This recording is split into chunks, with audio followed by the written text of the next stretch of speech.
நமஸ்காரம். உங்களின் வழிகாட்டி ஜோதிடர் மலர்கொடி நாமக்கல்ல இருந்து. நம்ம திருமண பொருத்தத்தோட தொடர்கள் தான் பார்த்துட்டு இருக்கோம். அதனோட சீரியஸஸ் தான் பார்த்துட்டு இருக்கோம். இப்போ நம்ம பார்க்குறது வந்து பார்த்தீங்கன்னா வேதை பொருத்தம். வேதை பொருத்தத்தை பற்றி நம்ம பேசணும் அப்படின்னா அதுக்குன்னு தனியாகவே ஒரு வீடியோ போடணும். ஏன்னா அவ்வளோ விஷயங்கள் இருக்குது. அப்போ இந்த திருமண பொருத்தத்தில் வந்து வேதை பொருத்தம் திருமணத்துக்கு மட்டும்தான் பார்க்கணுங்கிறது இல்லை. இப்போது நீங்கள் ஒரு பிஸ்னஸ் பண்ணுறேன்னு வச்சுக்கோங்க. உங்களுடைய பிஸ்னஸ் பார்ட்னர் அவர் வேதையில் இருந்துட்டு அவளோட சேர்ந்து நீங்கள் பிஸ்னஸ் பண்ணப்படாது. உங்களுக்கு ஒரு ஃப்ரெண்டு இருக்காருன்னு வச்சுக்கோங்க. இப்போ பிஸ்னஸ் பண்ணுறோம் ஆகாதுன்னு சொல்லிட்டோம். ஃப்ரெண்டு இருக்காரு, ஒரு இடத்துல ஒர்க் பண்ணுறோம், அப்படி ஒருத்தர் வேதையாக இருந்துட்டாலும் உங்களுக்கு கடுமையான ஒரு பிரச்சனை அந்த இடத்துல கொடுத்துரும். அப்போ எதுக்கெல்லாம் வேதை பொருத்தம் பார்க்கக்கூடாது அப்படின்னு வந்து பார்த்தோம்னா life partner, business partner, friend, எல்லா விஷயங்களுக்கும் இந்த வேதை பொருத்தம் வேலை செய்யும். சரி மேடம், எனக்கு ஒரு குழந்தை பிறந்துருச்சு, அந்த குழந்தை வந்து என்னோட நட்சத்திரத்துக்கு வேதையாக பிறந்துருச்சு அப்படின்னா அதுதான் கர்மா. அதுக்கு தான் சொல்கிறது, நீங்கள் உங்களோட ஹாரோஸ்கோப்பில் என்ன மாதிரி விஷயங்கள் போராட்டமாக இருக்கிறதோ அதுக்குண்டான தெய்வ சங்கல்ப வழிபாடுகளை பண்ணிட்டா நம்ம நட்சத்திரத்துக்கு வேதை நட்சத்திரத்தில் நமக்கு குழந்தைகள் பிறக்காது. இப்போ பிஸ்னஸ் பார்ட்னர் அவாய்ட் பண்ணிடுறோம், ஃப்ரெண்டு அவாய்ட் பண்ணிடுறோம், பலகரவா நம்ம அவாய்ட் பண்ணிடுவோம். ஆனால் குழந்தைகளை ஒன்றும் பண்ண முடியாது இல்லையா? அதுதான் நீங்கள் சுமந்து வந்த கர்மா. அப்போ அதை தீக்கணும் அப்படின்னா நம்மளோட இனி இந்த மாதிரி ஒரு ஜென்ரேஷன் நம்ம குழந்தைகள் நமக்கு பிறக்கப்படாது அப்படின்னா அதற்குண்டான தெய்வ வழிபாடுகளை பண்ணி தக்க வச்சுக்கணும். சரி, வேதை பொருத்தம் அப்படிங்கிறது எதெல்லாம் வேதையாக வரும் அப்படின்னு பார்க்க போகிறோம்.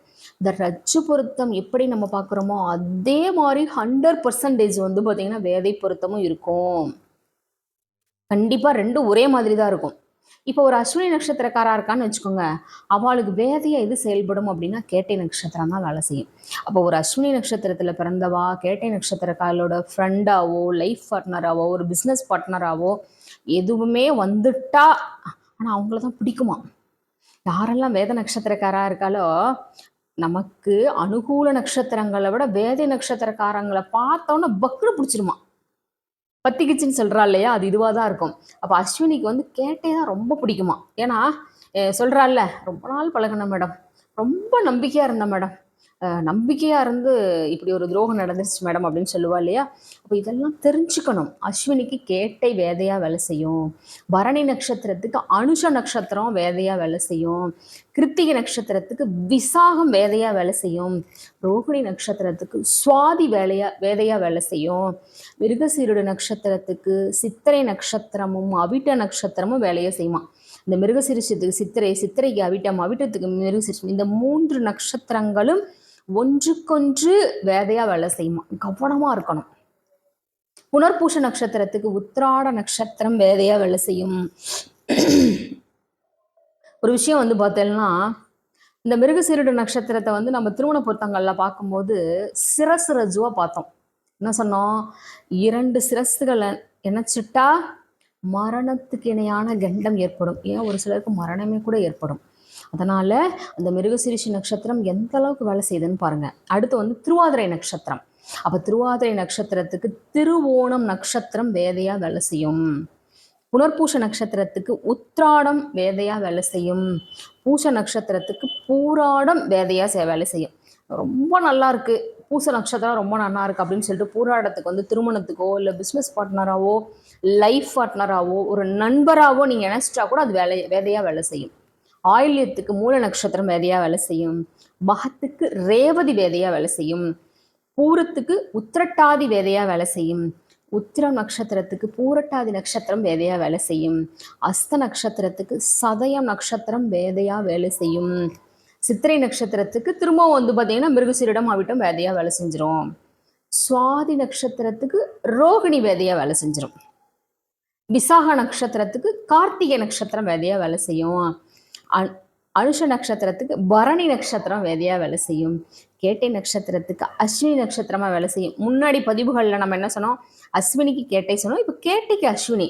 உடனே ஒருத்தர் வந்து பார்த்தோம்னா மேடம் நீங்கள் இந்த நட்சத்திரத்தோட 10 நட்சத்திரம் மட்டும் சொல்லி விட்டுட்டே இல்லை அப்படிம்பீங்க. பதிவுகளில் அதுக்கு தான் சொல்கிறது. போடுற பதிவுகளில் திரும்ப திரும்ப பார்க்கணும். திரும்ப திரும்ப படிச்சிங்க அப்படின்னா நீங்கள் என்ன விஷயத்துக்காக பேசுகிறீங்களோ அது அங்கே தான் இருந்துன்னு இருக்கு. நாம தான் அதை பொறுமையாக அனலைஸ் பண்ணி பார்த்தோம் அப்படின்னா கிடைக்கும். அடுத்து வந்து பார்த்தீங்கன்னா மூல நட்சத்திரத்துக்கு ஆயில்ய நட்சத்திரம், பூராட நட்சத்திரத்துக்கு பூச நட்சத்திரம், உத்திராட நட்சத்திரத்துக்கு புனர்பூஷம் நட்சத்திரம், திருவோண நட்சத்திரத்துக்கு திருவாதிரை நட்சத்திரம் வேதையா வேலை செய்யும், அவிட்டம் நட்சத்திரத்துக்கு மிருகசீரிடமும் சித்திரையும் வேதையா வேலை செய்யும், சதய நட்சத்திரத்துக்கு அஸ்த நட்சத்திரம் வேதையா வேலை செய்யும், பூரட்டாதி நட்சத்திரத்துக்கு உத்திர நட்சத்திரம் வேதையா வேலை செய்யும், உத்திரட்டாதி நட்சத்திரத்திற்கு பூர நட்சத்திரம் வேதையா வேலை செய்யும், ரேவதி நட்சத்திரத்துக்கு மகம் நட்சத்திரம் வேதையா வேலை செய்யும். அப்போ நம்ம 27 நட்சத்திரமும் சொல்லிட்டோம்.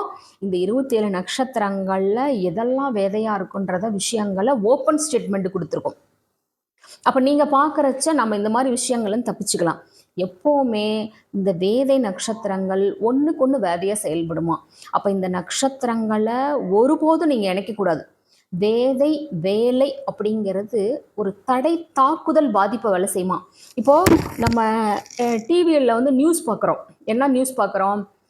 அந்த ஒரு பெண் வந்து ஒரு ஆணை வந்து ஆள் வச்சு கொண்டுட்டாங்க அப்படின்னு சொல்கிறாங்க. இல்லை ஒரு பெண் வந்து ஒரு ஆணை வந்து பார்த்தீங்க அப்படின்னா இந்த இடத்துல கூட்டிகிட்டு போய் இதை பண்ணிட்டாங்க அப்படின்னு நிறைய பேடான நியூஸ்லாம் பார்க்குறோம் இல்லையா. அதுக்கெல்லாம் என்ன காரணம் அப்படின்னா, இந்த வேதை நட்சத்திரக்காரங்களை பார்க்கும்போது அவங்களுக்கு ஒரு சிலர் வந்து பார்த்தீங்க அப்படின்னா அந்த இடத்துல பொறுமை இல்லாமல் இருக்கும். எப்படி பிடிக்கும் நம்ம சொன்னோமோ ஒரு சிலர் இடத்துல வந்து பிடிக்காமே போயிடும். அவங்கள எந்த விதத்துலையாவது தாக்குதல் செய்யறதுக்கு ஒரு வினாடிகள் கூட அவ தயங்க மாட்டாளாம். நிறைய பேர் வந்து பார்த்தீங்க அப்படின்னா விசாரிக்கிறப்ப என்ன நடந்ததுன்னு தெரியல, அவரை பார்த்தோன்னே எனக்கு சரியான கோபம் வந்துருச்சு மேடம், அதனால தான் இப்படி பண்ணிட்டேன், நான் அப்படி பண்ணுற ஆளே இல்லை அப்படின்லாம் சொல்லி கேள்விப்பட்டிருக்கேன், பார்த்துருக்கேன், பேசியிருக்கேன். அப்போது இந்த வேதை எவ்வளோ விஷயத்தை பண்ணுது பார்க்குறேங்க. கடுமையான தடை தாக்குதலை கொடுத்துருமா. அடுத்து வந்து பார்த்தீங்கன்னா நாடி பொருத்தம். இந்த நாடி பொருத்தத்தை எதுக்கு பார்க்குறா? கட்டாயமாக பார்த்துக்கணும். இப்போது உங்கள் வீட்டு குழந்தைகள் உறவில் திருமணம் பண்ணிக்கிறாங்கன்னு வச்சுக்கோங்க. உங்கள் மகனோ மகளோ ஒரு உறவில் அத்தை பொண்ணு மாமா பையன், மாமா பொண்ணு அத்தை பையன் இப்படின்னு சொல்லி கல்யாணம் பண்ணிக்கிறா இல்லையா. அந்த மாதிரி திருமணம் பண்ணுறதுக்கு இந்த நாடி பொருத்த கட்டாயமாக பார்க்கணும். உறவுகளில் திருமண பொருத்தம் அமைக்கும் போது முக்கியமாக பார்க்குறது நாடி பொருத்தம். பழைய காலத்தில் கூட என்ன சொல்லுவாங்க அப்படின்னா, அத்தை பையன் மாமா பொண்ணு இதுக்கு எதுக்கு பொருத்தம்லாம் பார்க்கணும் அப்படின்னு கட்டாயமாக சொல்லுவாங்க. ஆனால் நான் என்ன சொல்லுவேன் அப்படின்னு வந்து பார்த்தோம்னா, இந்த மாதிரி உறவுகளில் கல்யாணம் பண்ணிக்கும் போது மட்டும் நாடி பொருத்தத்தை பாருங்கள். நாடி பொருத்தம் பார்க்காம நீங்கள் திருமண பொருத்தம் அமைச்சிட்டிங்கன்னா அதுவும் ஒரு வேதையாக வேலை செய்யும். இந்த பதிவு உங்களுக்கு பிடித்திருந்தால் அஸ்ட்ரோவனிலா சில சப்ஸ்கிரைப் பண்ணுங்கள், அருகில் உள்ள பெல்லைக்கானே ப்ரெஸ் பண்ணுங்கள்.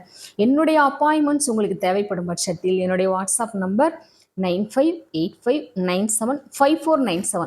திருமண பொருத்தத்துக்கு எதுக்கு இவ்வளோ முக்கியத்துவம் கொடுக்குறோம் அப்படின்னா, வாழற காலங்களில் எல்லாருமே மகிழ்ச்சியாக வாழணும். அதுக்காக தான் திருமணங்கள் சொர்க்கத்தில் நிச்சயிக்கப்படுகிறது. திருமணம் என்பது 1000 காலத்து பெயர். வாழ்க வளமுடன், வாழ்க வளமுடன். எல்லாம் சித்தியாகட்டும்.